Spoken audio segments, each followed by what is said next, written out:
Hi, this is Danny Doyle, and welcome back to my Fire Emblem Awakening 0% Growths playthrough.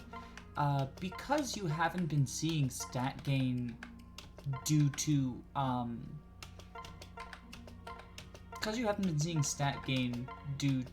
level up, I thought I would give you a treat and show you some stat gain due to using stat boosters. So there you go.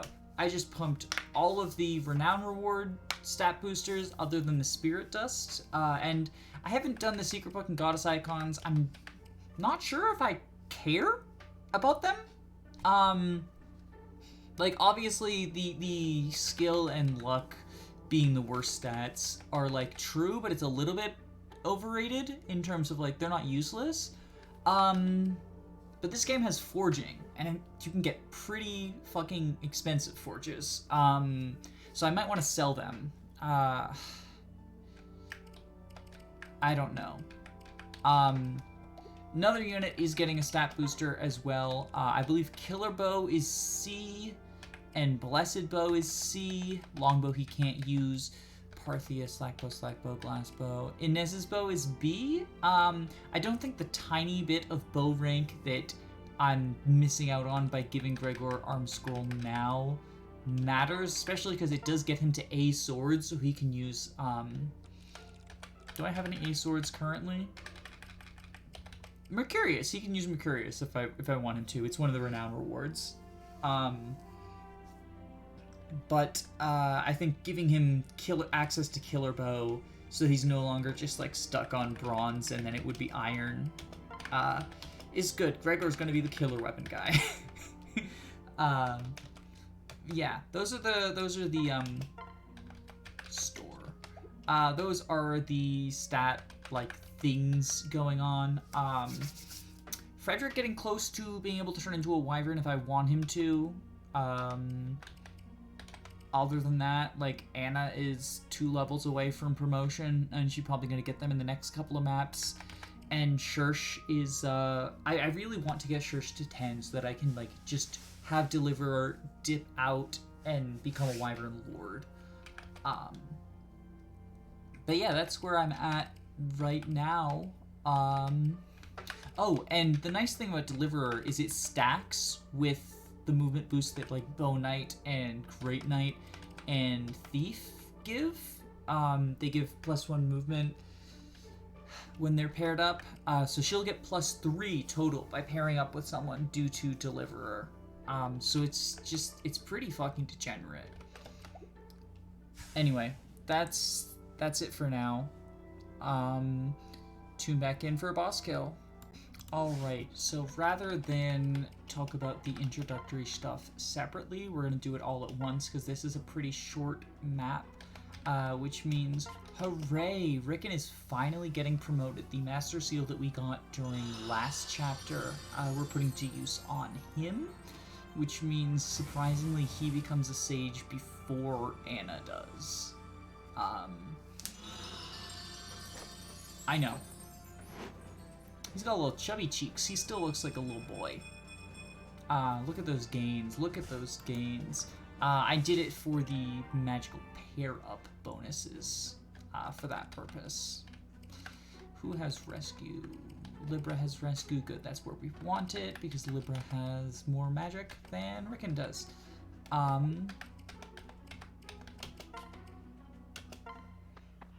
So, we do get a new unit on this map as well, one of the last new units of the playthrough. We get, like, 2 or 3 more. It's Henry. He is another Dark Mage.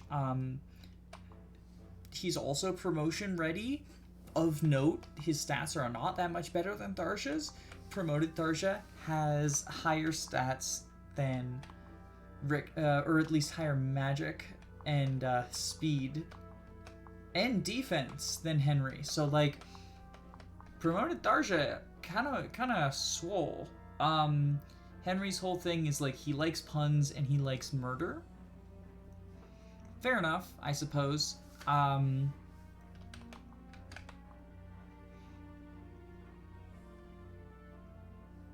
probably should use the seal on him. but I needed the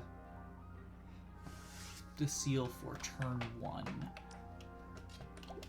Now, as for what we're doing, the goal of this map is to kill this guy with the short axe.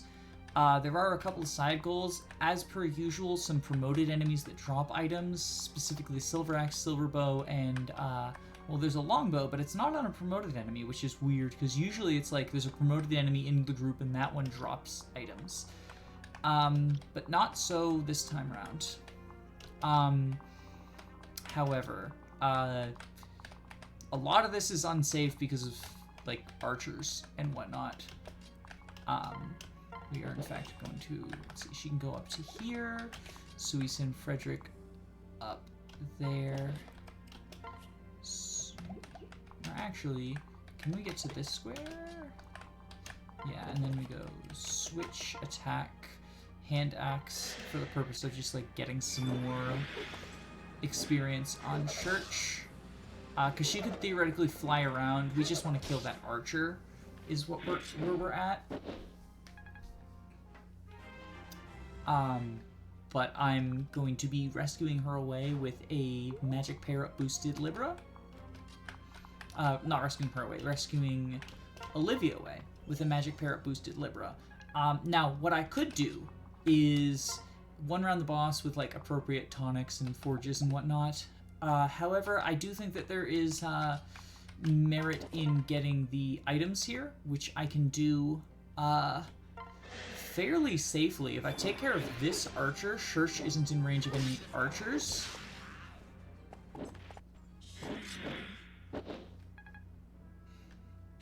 There's that Griffin call again. So now I want to rescue away Olivia, which I can actually reach without the magic pair-up.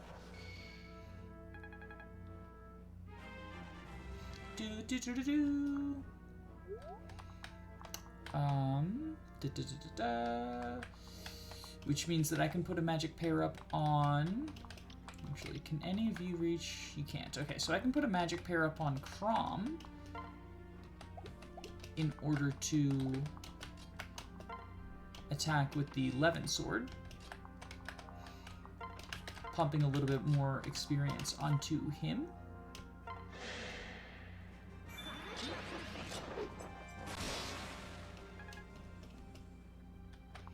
Before ultimately getting that kill with Anna.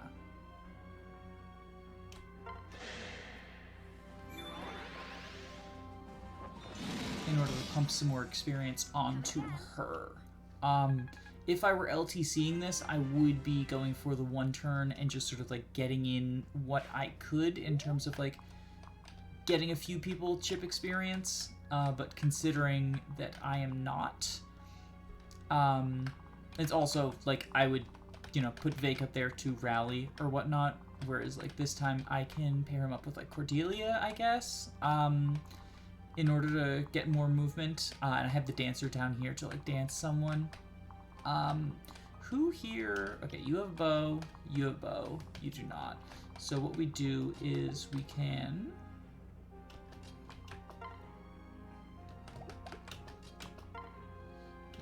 plus defense, items, killer lance,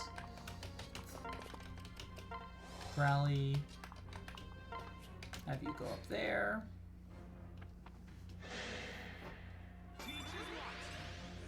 Do.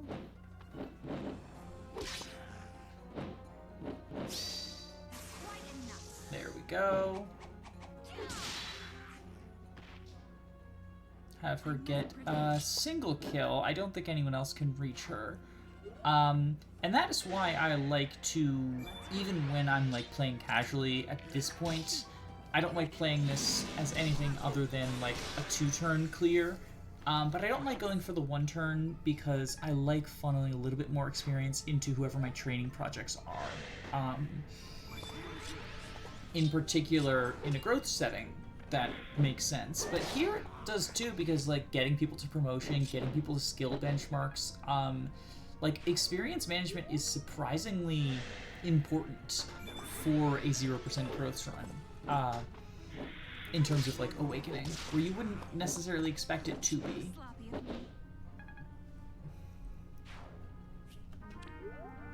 And Frederick's lance broke, so now he has the bronze sword equipped. Jesus.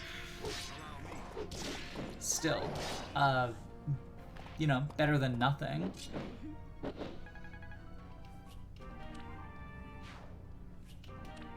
And then we got the silver axe. She can't equip it, but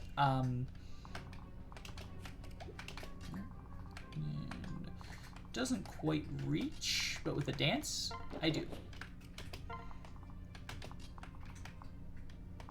And so then this is the turn where I do definitely have to like get the kill.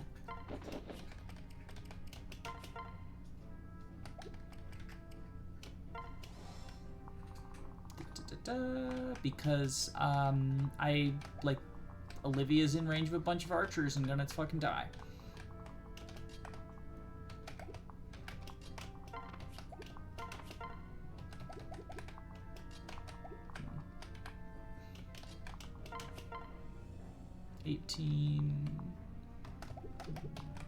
Trying to see if I can get a kill for Crom. Yeah, so we go Steel Sword. With Crygor, Flux with Tharja. In such a way that doesn't allow for a dual strike. Get a kill with Crom.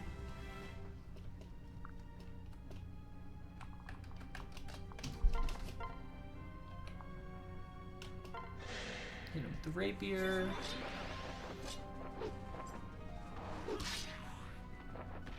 There we go. Henry is, if I can get him a Master Seal, basically just going to do what Tharja's been doing. In terms of, like, NOS tanking slightly better than she can. The two of them, like, probably going to be making use of both of them on, yeah, 28, that's a kill. If she hits both of these, that's a kill. Probably going to be making use of both of them on route maps, but, like, they can, I guess, like, build a support with each other, so potentially together, but, also, like, having NOS tankers hit multiple groups of enemies so that they each don't get hit with as much together could be worth it. And there she has Deliverer now to enable some more degenerate boss kill strategies. Right. Now we get Lucina. There's actually, I skipped it, but a kind of a cool, like, sort of cutscene where they show the dual guard happening. I'm skipping a lot of cutscenes here. But yeah, this will open up some child paralogs. For me, it's going to open up the Laurent paralog in the desert and the Morgan paralog in the sort of, like, weird dragon temple thing. Haven't decided if I'm going to be tackling those first or going to be tackling the next map, which is another kill boss. I don't see either unit being particularly helpful for the playthrough. I might be surprised, but, like, they're level 10 child units who, like, rely on growths as opposed to bases, and we're getting to the stage of the game where I have all the chess pieces that I need for the boss kills, and as for the non-boss kills, it's like the route maps are going to be pretty difficult, so, like, it might be worth... I honestly don't know what the children's stats are going to look like, because, you know, they take from their parents, so probably not great. I know the children have personal bases as well. It's not exactly like a FE4, where they're just, like, they just rely on their parents' bases and growths and auto levels and stuff. But I guess we'll find that out next time. I'll do some, like, poking around in terms of, like, you can see Morgan's stats right off the bat. Anyway, like, comment, and subscribe. Bye-bye.